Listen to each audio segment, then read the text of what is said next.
Welcome back to News Across Nigeria, where we bring you up to speed with what's happening across the 36 states of the Nigerian Federation. Before we continue, all our top stories can be found on our website, channelstv.com, and on youtube.com/channelsweb. Do visit m.channelstv.com to view us live on your mobile device. You can also download the Channels TV app for Android, iOS, and Windows phones from their respective stores. We'd also like to urge you to please interact with the Eyewitness feature in the Channels TV app on the Android, iOS, and Windows platforms. If you have pictures or videos you'd like to share with us, tap the app on your device, swipe to reveal the Eyewitness menu, and follow the instructions. And speaking of our Eyewitness portal, let's share with you some pictures you sent to us. And this one is from the North Central region of Kwara State. Dirty environment, so labeled. It shows refuse in front of a classroom, and this is the University of Ilorin. The students are calling on the authorities to make the learning environment more conducive. Next is Edo State. Chinatown, as it's so called, shows a car veered off the road.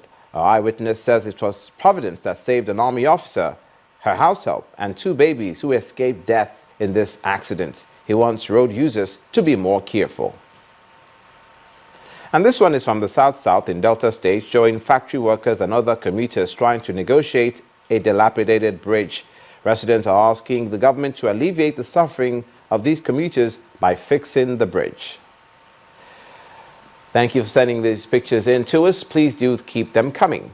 Now, the Edo State government says it will prosecute persons who produce or package water that is not fit for human consumption in the court of law.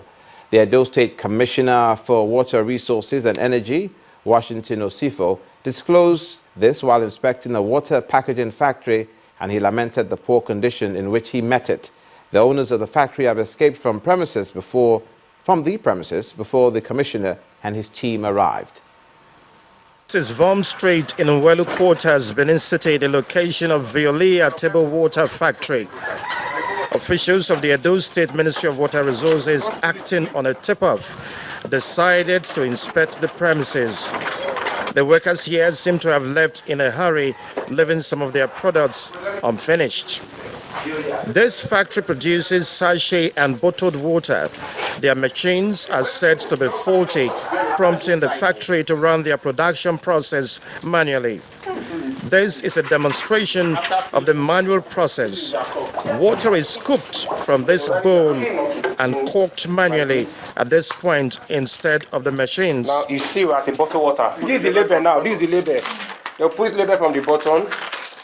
Then this is the heater. When they put fluid, just flame it, don't use this to heat it round like this. It will gum automatically. A test revealed that the pH content of the water far exceeds the World Health Organization approved limit of between 6 to 8 points. This factory's water pH content is 12 points. The essence of chemical in this water is too high that will be poisonous to human for consumption. So if you take this water, you can get dysentery, diarrhea, so on and so forth. The main source of water, which is the borehole, is located between a refuse bin and a grave, making the environment unsafe for water production. The commissioner destroyed the products meant on ground and vowed the factory owners will be prosecuted. This factory is sealed, and we will not also end there. We will arrest and prosecute and bring to book whoever is responsible or connected to this. With the absence of pipe-borne water in most cities and the increasing reliance on packaged drinking water, it is hoped that more factories producing unsafe drinking water are identified and sealed to safeguard the health of Nigerians. And the world being a global village nowadays, you'll recall the water crisis that's going on in Flint, Michigan in the USA, causing quite a problem there as well, attracting the federal government attention. But we'll stay in Edo State in the South, some youth armed with placards have barricaded the entrance to the Edo State House of Assembly complex in protest over the nomination of Sunday Yamu into the Edo State Oil-Producing Communities Esopadec Board. The Speaker of the Edo State House of Assembly, Victor Edoro, while addressing the group, called for patience as the House is yet to confirm any appointments. He says Governor Adams Oshomole reserves the right to choose any nominee for the Esopadec Board and the Assembly to screen before approval.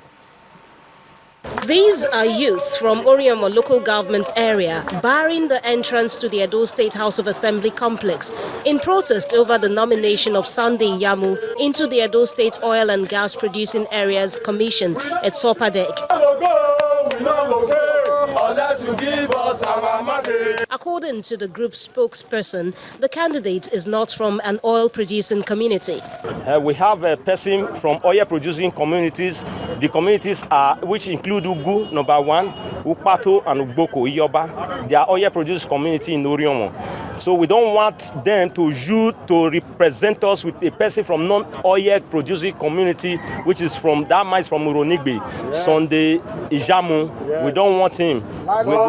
We don't want them to screen him. Speaker Edo State House of Assembly Victor Edoro comes out to address the group. He says the process of appointment into Sopadec has been transparent. And we are going to look at the edit properly and be rest assured that the right thing will be done. Thank you, sir. As soon as, if that man is qualified, certainly he will become member of the commission. If he is not, we will drop him and put the right person. But the edit that come about that Sopadec will be followed stricto sensus. The Edo State House of Assembly had on Tuesday approved the removal of Mr. Osayeti Edoma, a director who had been representing Oriamo local government area in the commission. The United Nations Industrial Development Organization, UNIDO, has continued its partnership with the Delta State government in establishing wealth projects that will create jobs for all Deltans. This partnership has been adopted into the Okowa administration's Smart Agenda program on skill acquisition and youth empowerment under the supervision of the Delta State Micro, Small and Medium Development Agency. Youth in the state are expected to benefit with the use of equipment and expertise provided by UNIDO. Delta State Governor Ifeanyi Okowa playing host to the team from the United Nations Industrial Development Organization. The UNIDO team is seeking more possibilities for skill acquisition for indigents of Delta State in areas like manufacturing, aquaculture, palm production, as well as cassava production and processing. It's a partnership that the Okowa administration hopes to use to fulfill some of his promises to the people in the area of wealth creation. We need to find ways for them to acquire skills and entrepreneurship. And we also need to find ways to get them into agriculture and be sure that they are properly guided in the agribusiness in such a way that it will be beneficial to them. And then a facilitator of the Delta State Micro, Small and Medium Entrepreneurship Center to see some of the equipment available to start off the training program. If you're going through the tour we have just gone now, this is one project that has a lot to do with the focus of this present agenda, the present government, which is the Smart Agenda. And we believe so much that there's a lot we can benefit in empowering Deltans. So it's a very good project and we believe in it and we're taking it to the next level. Addressing the participants, the managing director of UNIDO told them that he is confident that they will use this opportunity to improve trade and investment in Delta State. We can already see that in the last few months there has been tremendous progress in the quality of the products that the artisans have been able to do, and we are confident that with the additional equipment and the quality control and the assistance of experts for the design and so on, that you will be able to even further upgrade the quality design of your products and be able to find markets nearby or in Nigeria or even beyond Nigeria to buy your product. It's an opportunity trainers and trainees will cherish for a long time to come. I got exposed to the best in the world. I got exposed to the best teachers, wonderful people, sweet technology that I could use to showcase my desire, my interest, and my design. The training will guide a lot more people to create wealth for themselves and teach others the art of self-sustenance, a cycle the state government believes will eventually help turn around the fortunes of the state's economy. That's the Red Cap Chief now. You're watching news across Nigeria.